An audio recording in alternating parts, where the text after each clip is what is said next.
काल शिवाजी मंदिरमध्ये एक महाराष्ट्राला एक नाटक पाहायला मिळालं. नाटकाचं नाव होतं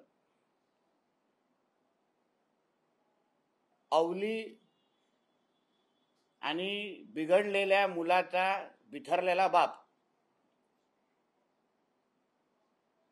आणि तो त्या नाटकाचा प्रयोग तिथे काल झाला.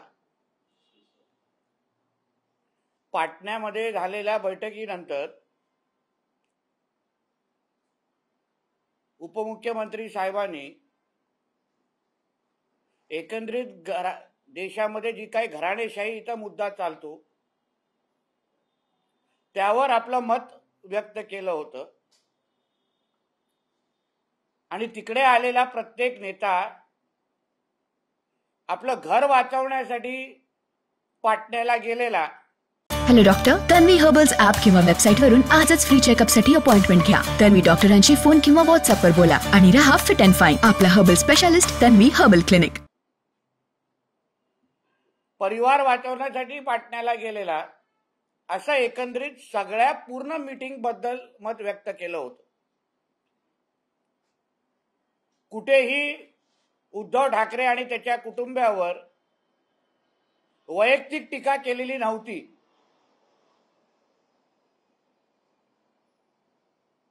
पण स्वतःचा मुलगा वाया गेल्यानंतर, कार्टा निघाल्यानंतर शेवटी एक बिथरलेला बाप सगळेच माझ्या मुलाबद्दलच बोलतायत, सगळेच माझ्या मुलाकडेच बोट दाखवतायत असंच समजून काल परिवाराचे तुमचे व्हॉट्सअप काढू, आम्ही पण घरात घुसू, अशा मोठ्या मोठ्या सुख्या धमक्या देत होते. उद्धवजींना सांगेन की आमचे देवेंद्र फडणवीस साहेब हे एकटे नाही आहेत. भारतीय जनता पक्षाचा पूर्ण कार्यकर्ता, प्रत्येक कार्यकर्ता, महाराष्ट्राची जनता, आमचं केंद्रीय नेतृत्व सगळेजण त्यांच्या मागे उभे आहेत. म्हणून त्यांच्याकडे वाकड्या नजरेने पाहण्या अगोदर तुमच्या बरोबर राहिलेल्या 39 वर्ष राहिलेल्या राणेंचा सामना पहिला करायला शिका. 39 वर्ष तुमची जे काय अंडी पिल्ली आहेत, ज्या काय कुंडल्या आहेत, त्या सगळ्या आम्हाला माहिती आहे. तुम्ही कोणाच्या घरात कसे घुसता, कोणाच्या किचन पर्यंत कसं घुसता, घरांमध्ये काड्या कशा लावता, या सगळी माहिती महाराष्ट्राला मग आम्ही द्यायला सुरू करू. जो स्वतःच्या सक्का भावाचा झाला नाही. जरा जयदेव ठाकरेंचं न्यायालयामध्ये दिलेलं स्टेटमेंट बघा.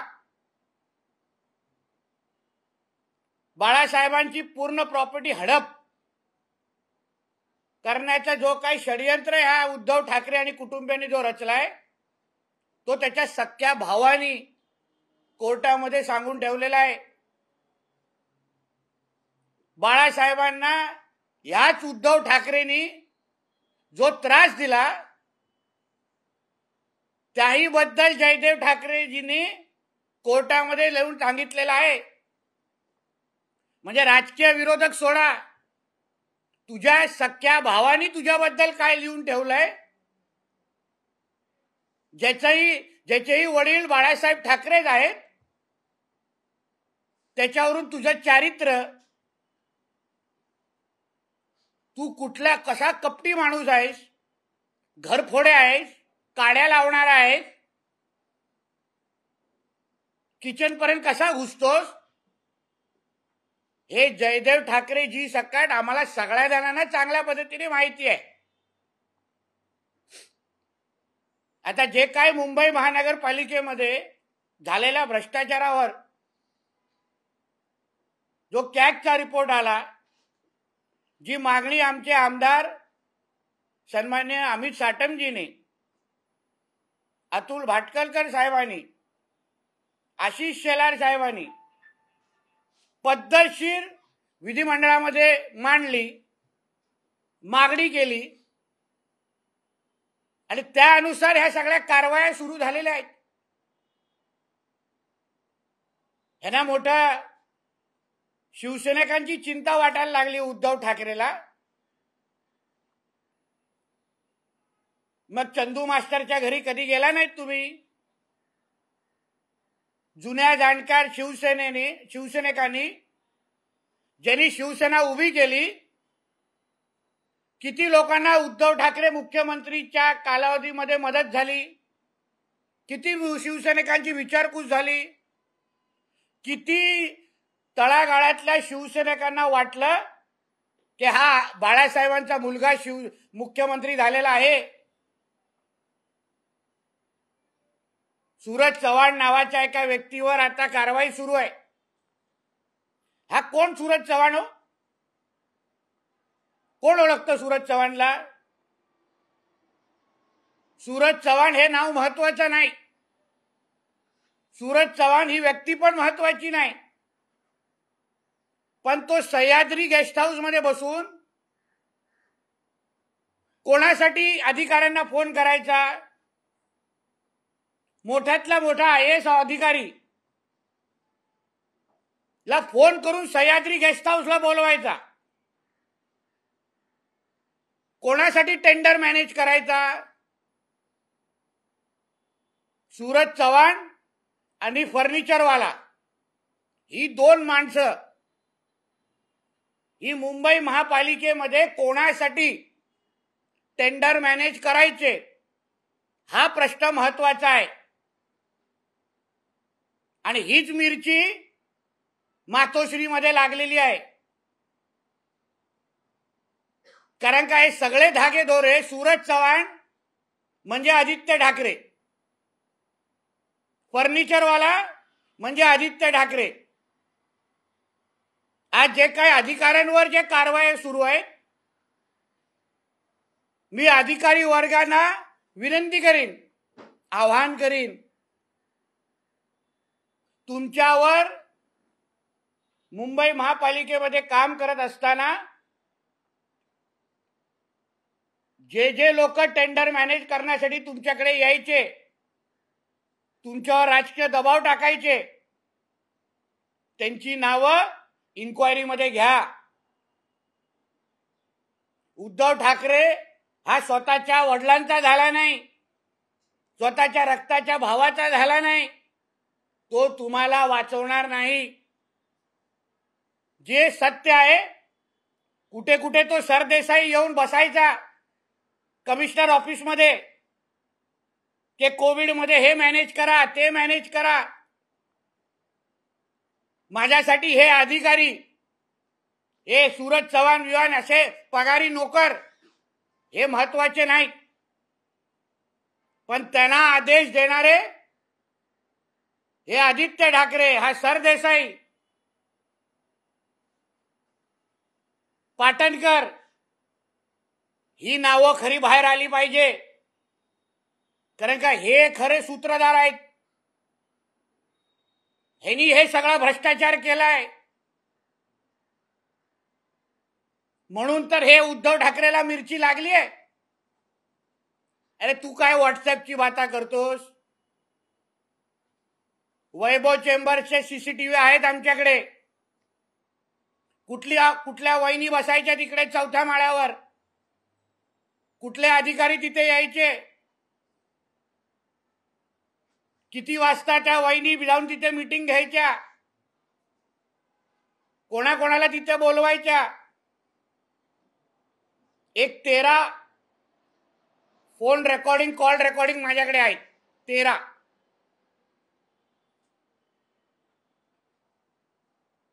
उद्धव ठाकरेंनी कसे खोके मागितले, त्याच्या घरच्या लोकांनी कसे खोके मागितले.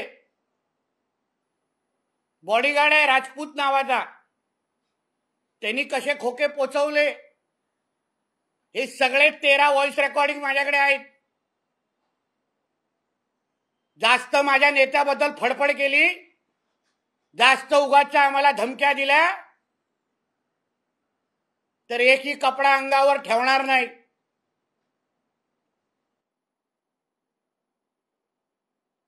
वैभव चेंबर मध्ये बसून जे मुंबईला विकण्याचा जो काही कार्यक्रम व्हायचा, त्याचे सगळे पुरावे आमच्याकडे आहेत.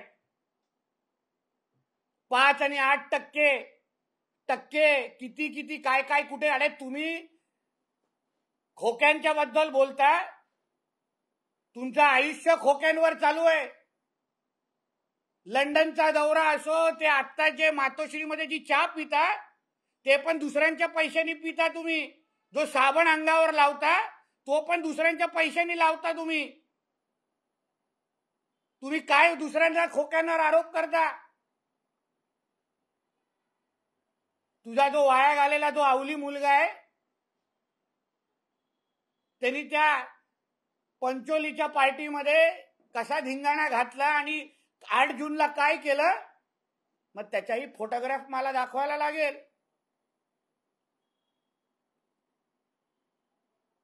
आता इन्क्वायरी चालू आहे म्हणून आम्ही गप्प आहे, पण जास्त आमच्या घरामध्ये घुसण्याची भाषा अगर तू करत असशील, तर तुला महाराष्ट्रामध्ये जगणं मुश्किल करून टाकू आम्ही. तेव्हा तोंड दाखवणं मुश्किल करून टाकू. आम्हाला पुरावे, आम्हाला व्हॉट्सअपचे मोठ्या बाता करू नकोस. फडणवीस साहेब तर लांबचे झाले,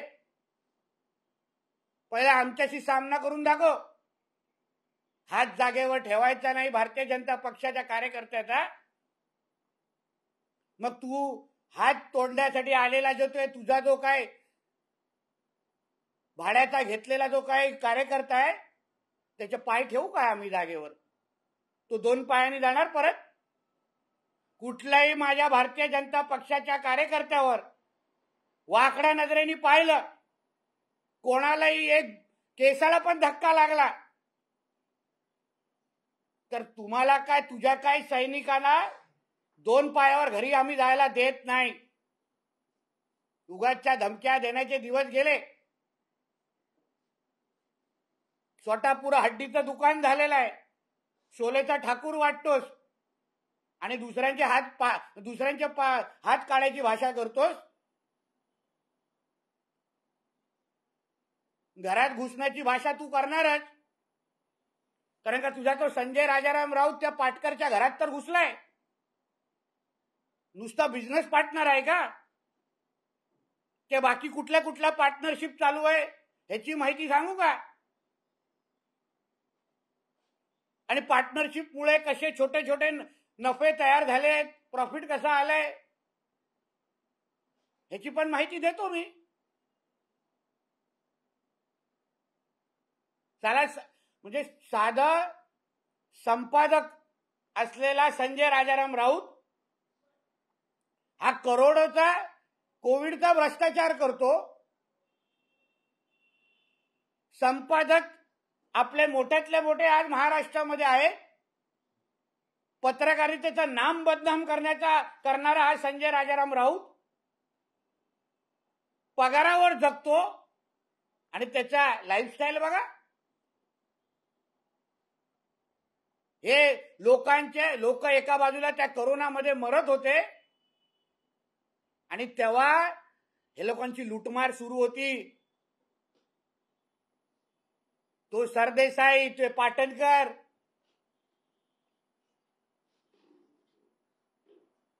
डीजे चेतस, पुण्या पारेख, तुला किती नाव पाहिजे ना मी घेतो, पण ती नावं महत्वाची नाहीत. 1 तारखेला त्या पेंग्विनला मोर्चात काढायचं असेल ना, तर काढ त्या डिनो मोर्याच्या घरावर. तिथे बसून तुझे 7:30च्या नंतरचे काय तमाशे चालू असायचे ना, त्याचे पण व्हिडिओ आहेत आमच्याकडे. 1 तारखेला पाहिजे तर स्क्रीन लावून सगळीकडे दाखवतो, मग कळेल कुठे कसे मोर्चे काढायचे.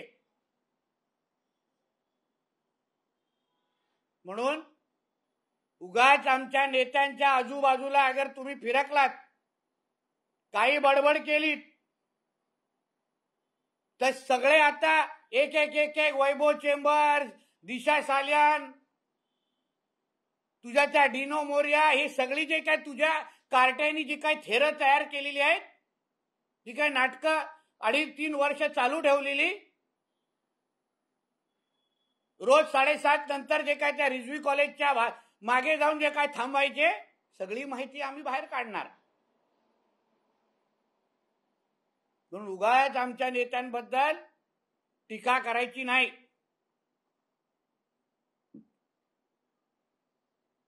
मोठा महबूबा मुफ्ती बद्दल एवढा वर्ष बोलायचं आमच्याबद्दल, आता स्वतःच जाऊन त्याच्या मांडीवर जाऊन बसला. हे तुमचं हिंदुत्व.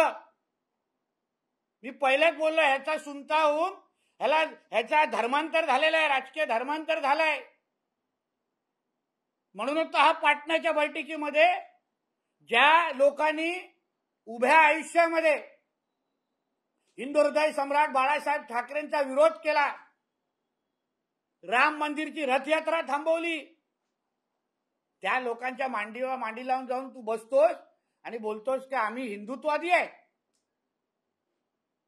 ते लालू प्रसाद यादव, तो राहुल गांधी, त्या महबूबा मुफ्ती कोण आहे ते लोक? बनवलं असेल तेव्हा सरकार, पण त्यानंतर 370 कलम पण रद्द करून आमच्या मोदी साहेब आणि अमित शाह साहेबांनी दाखवलं, नाही तडजोड केली तेव्हा देशाच्या हितेच्या पलीकडे जाऊन. तुझ्यासारखे बिकाऊ नाहीये आम्ही. म्हणून आज फक्त ह्या ट्रेलर पर्यंत थांबतो. ह्या पुढे कुठेही वैयक्तिक टीका झाली, कुठेही आमच्या काही नेत्यांवर टीका झाली, कार्यकर्त्यांना हात तोडण्याचे इशारे केले, ते तुम्हाला कोणालाही तसाच तसा आम्ही उत्तर देण्यासाठी आम्ही सक्षम आहोत. जी भाषा तुम्ही बोलाल तीच भाषा आम्ही बोलणार, हे लक्षात असून दे. आणि एवढंच आजच्या निमित्ताने सांगायचं. तुम्ही पत्रकार परिषद घ्यायच्या अगोदर काही वेळापूर्वीच त्यांनी एक ट्विट केलेलं आहे की मुंबईतले जे रस्ते घोटाळे आहेत जे आता झालेले, त्याचा देखील ट्विट करून त्यांनी केलाय की मोठ्या प्रमाणामध्ये हे रस्ते घोटाळे झालेले. अरे रस्ते घोटाळे, डांबर खाल्ला कोणी? म्हणून माझा मुद्दा तुम्हाला आहे, हे संधी अधिकारी, हे सूरज चव्हाण, हे फर्निच, हे महत्वाचे नाहीत. त्यांना आदेश देणारे हे आदित्य ठाकरे, सरदेसाई, हे पाटणकर, हे मुंबईचे मुख्य लुटमार करणारे आहेत. ह्यांना जाऊन आदेश दिले, तुम्ही मुंबई महापालिकेचे किंवा सह्याद्री गेस्ट हाऊसचा सीसीटीव्ही तपासा, तिथे आदित्य ठाकरेचे कशा बैठका व्हायच्या.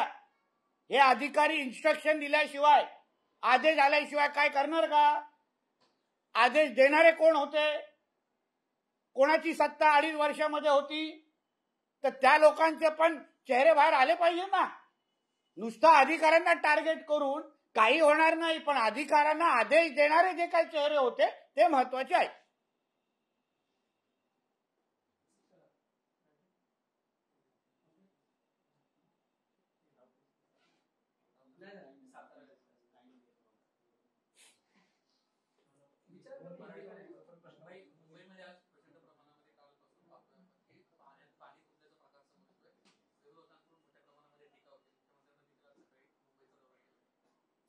आमच्याकडे आलीच सत्ता 1 वर्ष म्हणजे जे काय ऍडमिनिस्ट्रेटर बसल्यानंतर आलीच सत्ता 1 वर्षा अगोदर.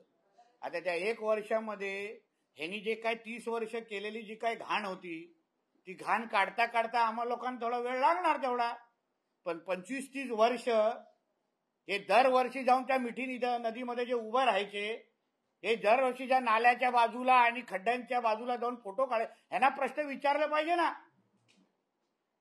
ह्यांनी केलं काय? म्हणून तर बोलतो ना, पैसा जो तुंबलेला आहे ना तो ह्या ठाकरेंचा आहे, उद्धव ठाकरे आणि कुटुंबियाचा आहे. त्यांनी उत्तर द्यावं आम्हाला पहिलं, नाहीतर त्या मिठी नदीमध्ये जाऊन त्या आदित्य ठाकरेलाच उभं करा, बघू तिथे पेंग्विन पोहोचतो की नाही.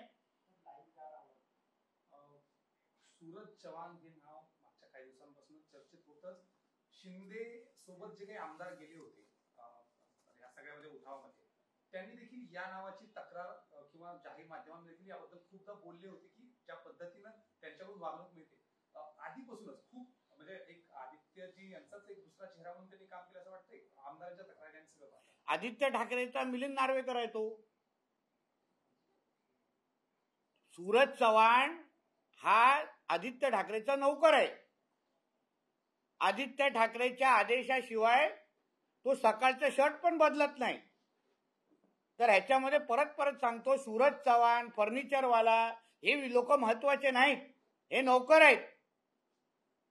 प्रमुख जो काय त्यांना आदेश देणारे आहेत, आता सूरज चव्हाणकडे जी डायरी भेटली त्या डायरीमध्ये कोणाचे डिटेल लिहिले आहेत सांगा वहिनी, त्याच्यावर मोर्चा काढावा. मी ऐकलेलं कनालवर एक रेड झालेली काही महिन्या अगोदर, तेव्हा पण एक डायरी सापडलेली, काही बॉलिवूड अभिनेत्रींचे नावं त्याच्यावर होते. त्याच्या पुढे आकडे कुठले लिहिलेले, कोणासाठी होते.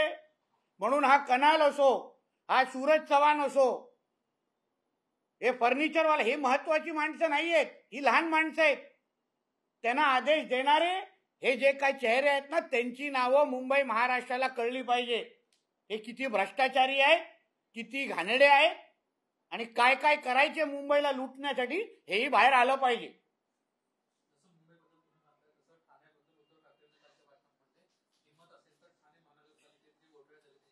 अरे पण 1 वर्षापर्यंत तर ठाण्याचे सगळेजण तुमचीच सत्ता होती ना, तू का नाही थांबवलंस तेव्हा? मग काय भ्रष्टाचार चालू आहे, थांबव का नाही सांगायची हिंमत झाली तुमची? नेते पक्षप्रमुख होते ना तेव्हा तुम्ही. मग आता 1 वर्षानंतर तुम्हाला का आठवतंय ठाणा? 1 वर्षाच्या नंतर का आठवतंय नागपूर? 1 वर्ष का आठवतंय तुझं? तेव्हा तुम्हाला सगळी मजा मस्ती मारायची, घरातले सगळे खर्च काढून घ्यायचे, परफ्यूम पासून एसी पासून अंडरवेअर पण स्वतःचे घालतात की नाही हे पण आता मला संशय आला लागलाय.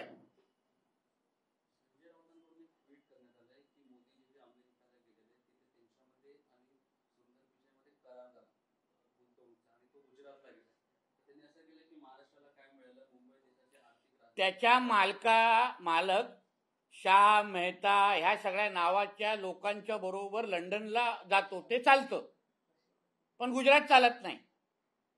तू त्याला संजय राजाराम राऊतला पहिलं विचारा, तुझ्या मालकाचा लंडनचा खर्च कुठल्या गुजरातीने पहिले उचललेला त्याची नावं सांग. आता मी सांगतो तुम्हाला, गुजराती माणसाचा पैसा चालतो, गुजराती माणसाच्याने तुम्हाला बाहेरचे लंडनचे दौरे काढायचे, मग गुजरातला कशाला नाव ठेवता?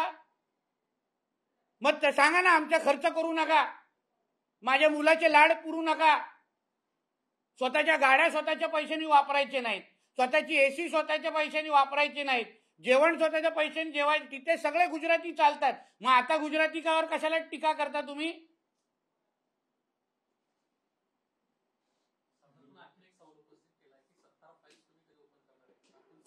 तर आम्हाला पण 70 फाईलच्या अगोदर आम्हाला पण एक रशियन फाईल बाहेर काढायची आहे, फार महत्वाची फाईल आहे ती. रशियामध्ये फार जो धुमाकूळ चालू आहे त्याचा एक छोटासा अंक आमच्या आरे कॉलनीच्या गेस्ट हाऊस मध्ये झालेला, तो रशियन फाईलचा प्रीमियर बघण्यासाठी संजय राजाराम राऊत माझ्या बरोबर येणार आहेत का? मग मला खात्री आहे की रशियन फाईल्स बघितल्यानंतर त्यांना बाकी सगळे फाईली एवढा आवडतील की ते घरातून बाहेरच निघणार नाही.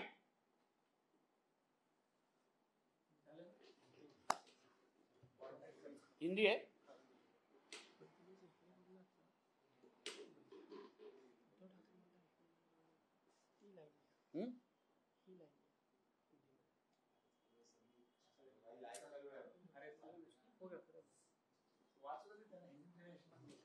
वो पूछेंगे तो हिंदी में ट्रांसलेट करेंगे, ऐसा हमारी लाइन होती है. सवाल ये है कि जिस तरीके से खुद उद्धव ठाकरे ने कहा कि अगर आप हमारे पास कई व्हाट्सएप है जो हम सामने लाएंगे. देखिए है, कल शिवाजी मंदिर में एक बिगड़े हुए बच्चे का बीमार बाप, ऐसा एक नाटक हमारे शिवाजी मंदिर में हुआ. खुद के बच्चे ने जो 2.5 साल में जो कोई गंदगी मुंबई में करके रखी है, जो भ्रष्टाचार मुंबई में करके रखा है, उससे परेशान हुआ एक बाप कल हमको गाली देने की कोशिश कर रहा था। और उनको, उद्धव ठाकरे जी को बोलता हूं, अगर तुम व्हाट्सएप की बातें करेंगे तो हमारे पास भी वैभव चेंबर्स के 200 सीसीटीवी है। वहां कौन सी भाभी जाके बैठती थी, कैसी डीलिंग उधर होता था, मुंबई महापालिका के कौन से टेंडर वहां तय होते थे, कौन जाके कितने बजे अधिकारी जाके बैठे, इसके सबके सीसीटीवी फुटेज के साथ हम मातोश्री के सामने स्क्रीन लगाएंगे और पूरी दुनिया को दिखाएंगे। आपके दिशा जो 8 जून को जो पंचोली के घर पे पार्टी हुई, उधर जो कोई फोटोग्राफ है वो फोटोग्राफ भी हम दिखाने को तैयार है। इसलिए तुम हमको बोलना मत, और तुम हम लोग को धमकी मत दो कि आपका व्हाट्सएप बाहर निकालेंगे। कि आपका जो कई 39 साल आपके साथ जो हम लोग रहे ना, सारी कुंडली हमारे पास है। और हमारे भारतीय जनता पक्ष के कार्यकर्ता को हाथ निकालने का तुम कोई धमकी मत देना, क्यों हाथ निकालने के लिए जो आदमी आएगा ना, वो 2 पैरों पे वापस नहीं जाएगा, उतना ख्याल हम भी रखेंगे। ये सूखी धमकी देने का ना वक्त चला गया है। इसलिए जितना है ना, जितना पगार मिलता है उतना ही बात करने का। आप कह रहे थे कि लंदन का जो दौरा हुआ है वो भी दूसरे के पैसे से, मातोश्री की चाय हो और बदन का साबुन का वो भी दूसरे पैसे। अभी तक उद्धव ठाकरे और उसके फैमिली ने उसका खुद का इनकम सोर्स बताना चाहिए, कौन से पैसे से वो लंदन का खर्चा करते हैं। पटना में जाने वाला जो प्राइवेट फ्लाइट था वो किसके पैसे से आया था? Uddhav Thackeray private limited company, ऐसा एक ऑफिस एड्रेस हमको आप मुंबई में बताओ।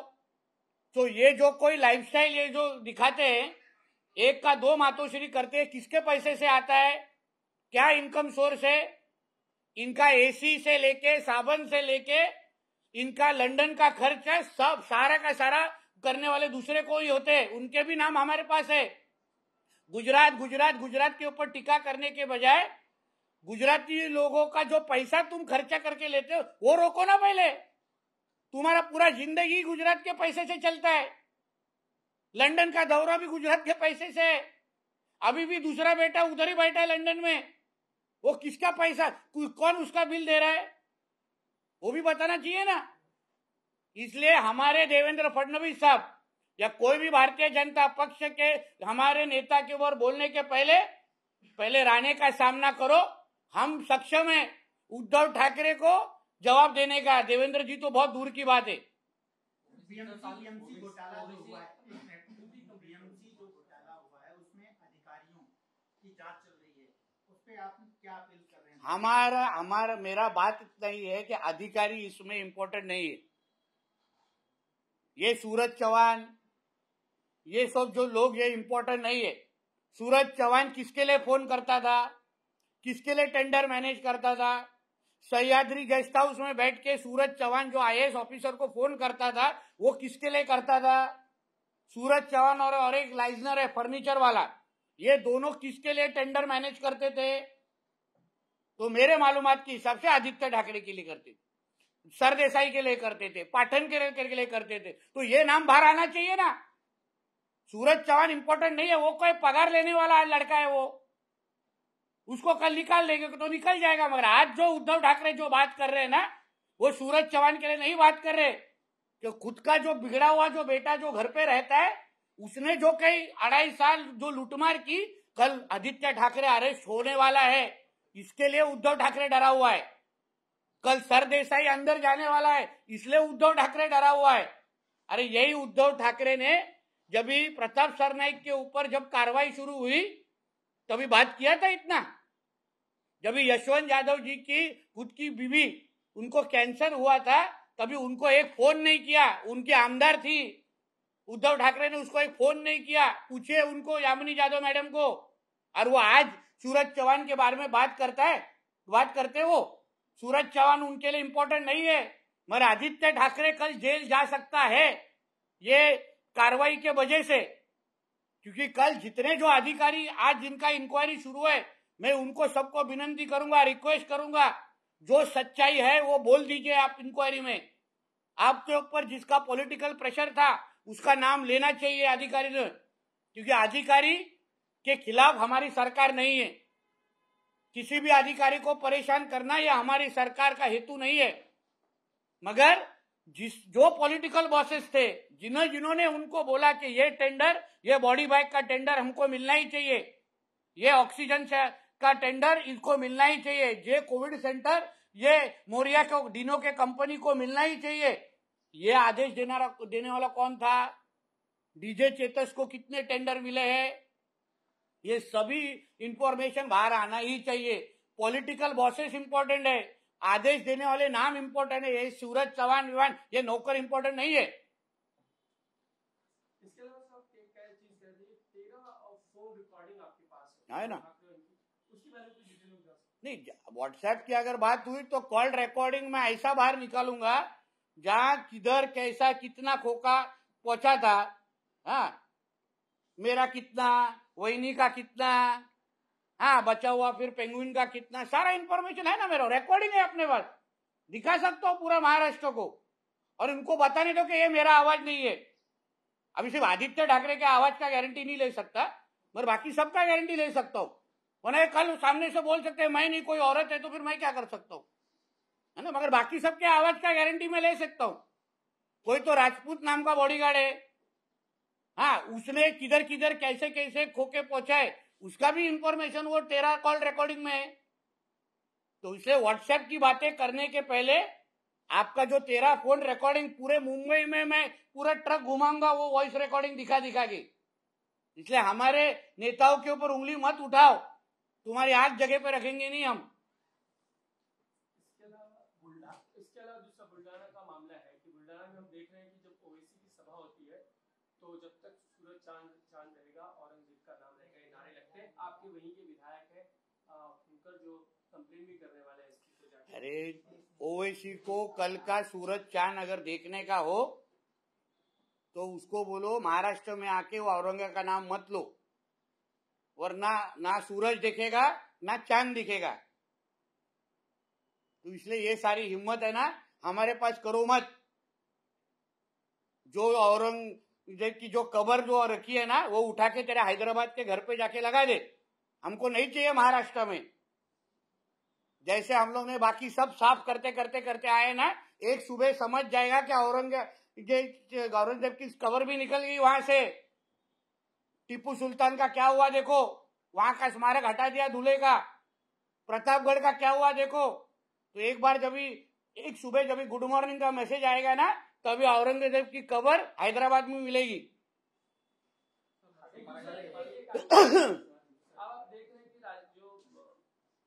विपक्षी दल की बैठक हुई पटना में, उसके बाद जो डी राजा है सीपीआई के, वो अपील करते हैं कि जो पीपल पेट्रियोटिक डेमोक्रेटिक अलायंस यानी कि देशभक्त लोकतांत्रिक जो गठबंधन है उसको अगर आगे बढ़ाना है तो और मोदी जी की जो सत्ता है, निरंकुश सत्ता, उसको साइड रखना, सबको साथ में आके कहां पर एक ही कैंडिडेट रह सके इस तरह की व्यवस्था की जाए ताकि बीजेपी वर्सेस पीडीए का एक कैंडिडेट इस तरह की हो।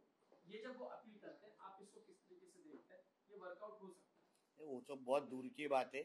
इस सारे देश के गद्दार एक साथ आके पटना में आके बिरयानी खा रहे थे। राहुल गांधी देश का देशभक्त कैसे हो सकते हैं? लंदन में जाके वो पाकिस्तानी के लोगों के साथ जाके, टेररिस्ट लोगों के साथ जाके अगर वो खाना खाते हैं, सुबह का नाश्ता करते हैं, तो वो कैसे देशभक्त हो सकते हैं? जो देश विरोधियां ताकते हैं, हाँ, जो आतंकवादी संगठनाएं हैं, वो सारे साथ में आके उनके साथ उस दिन पटना में आए थे। वो कैसे देशभक्त हो सकते हैं? कैंडिडेट तो दूर की बात है। इन लोग को पहले बोलो कि देशभक्त का अपना पहला सर्टिफिकेट दिखाओ और फिर एक पटना में साथ में आओ। सारे के सारे गद्दार मिलके आज जिधर जिधर कांग्रेस की सत्ता है, जिधर जिधर ये विपक्षियों की सत्ता है, वहां सब जगह पाकिस्तान जिंदाबाद के नारे सुनाई में देते। तो ये देशभक्त कैसे हो? पाकिस्तान के साथ सोने वाले ये देशभक्त हो ही नहीं सकते, सारे गद्दार है। एक आखिरी सवाल है कि आज बारिश जब से शुरू हुई, देखिए कई जगहों पे पानी भर रहा है। फिर से बीएमसी की जो पोल खुल रही है, उन्होंने तैयारी नहीं की या नारा सफाई नहीं हुई। राष्ट्रवादी कांग्रेस हो या उद्धव बाला साहब दफ्तर के लोग कह रहे हैं कि अब तो सरकार पे तो आप हैं, प्रशासक आपका है, वो सुनता आपका है, हमारी बात आई कहां से? प्रशासक हमारा है तो अभी तक प्रशासक 25-30 साल किसकी सत्ता थी उधर? एक साल में तुमने जो 25-30 साल से जो तुमने गंदगी वो मिट्टी नदी में डाल के रखी है, वो गंदगी एक साल में कैसे साफ होगी? अभी तक कभी मुख्यमंत्री मिट्टी निधि तक जाते हुए, नीचे तक नाले सफाई तक देखते हुए कभी दिखे थे क्या? हमारे मुख्यमंत्री जाते देखते। इसलिए आपने जो 25-30 साल जो गंदगी की उसको साफ करने को हमको थोड़ा वक्त लगेगा। इसलिए इतनी अगर टीका करनी है तो आदित्य ठाकरे को बोलो मिट्टी नदी में जाके खड़ा रहे, देखो कितनी गंदगी है। फिर आदित्य ठाकरे गंदा है या मिट्टी नदी गंदगी है, उसके बारे में एक शो हो जाने दो। इसलिए हमारे पे टीका करने के बजाय खुद 25-30 साल जो मुंबई में जो नंगा नाच जो तुम लोग ने शुरू रखा था, जिसकी गंदे भी साफ करने की जिम्मेदारी अभी हमारे कंधे पे आई है ना, वो अभी देखो अगले साल हर साल में कैसे उसमें प्रोग्रेस होता है।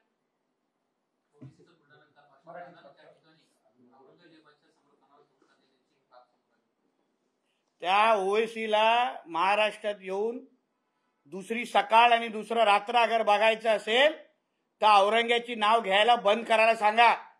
कारण का औरंग्याची भाषा अगर करत बसेल तर महाराष्ट्रामध्ये ना त्याला सूर्य दिसणार ना चांद दिसणार। त्या औरंग्याच्या कबर बरोबर साथीला त्याला तिथे पाठवून देऊ आम्ही त्याच्या हैदराबादला। ना तुझी औरंग्याची कबर आम्हाला पाहिजे, ना तुझ्यासारखा गद्दार आम्हाला पाहिजे। जसा प्रतापगड असो, जसा टिपू सुलतानचं स्मारक असो, तसा एक दिवस या औरंग्याची कबर पण महाराष्ट्रामध्ये तुम्हाला एक सकाळी दिसणार नाही, एवढं मी तुम्हाला खात्रीलायक सांगतो।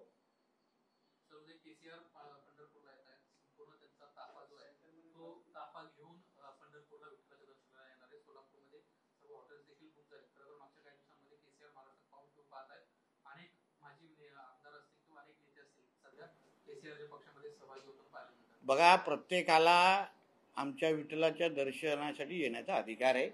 प्रत्येक जण येऊ शकतो। आमच्या पंढरपूरच्या भूमीमध्ये तेवढी ताकद आहे, तेवढी क्षमता आहे। पण त्याचा आशीर्वाद अगर केसीआरांना भेटून अगर तेलंगणाच्या तरी सत्ता ते अगर वाचू शकतील तर मोठी गोष्ट आहे। येऊन दे सगळ्यांना, मंत्रिमंडळ घेऊन हॉटेल बुक करून दे। चांगला आमच्या लोकांचा धंदा वाढवत आहेत ना, म्हणजे कधी बिझनेस होणार आमच्या हॉटेल लोकांच्या तिकडे?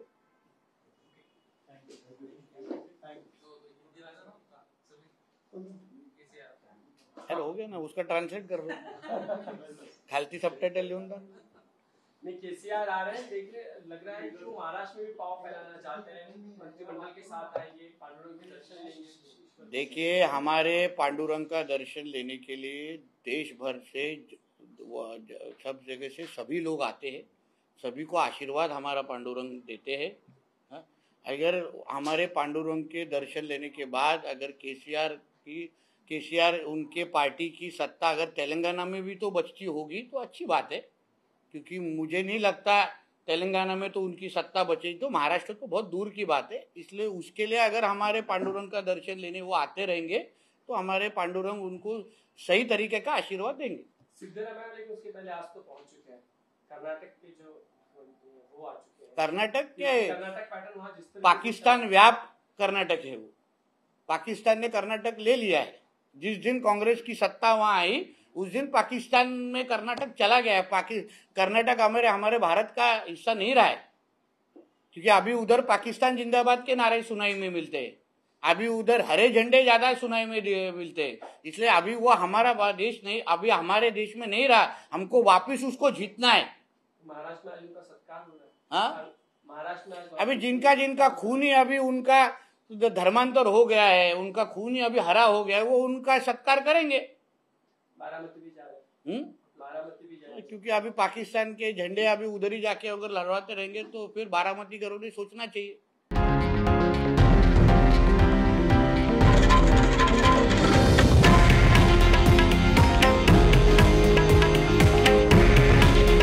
हे आहे देशातील नंबर 1 न्यूज नेटवर्क आणि आपण पाहत आहात TV9 मराठी। काळजी तुमची, हित महाराष्ट्राचं।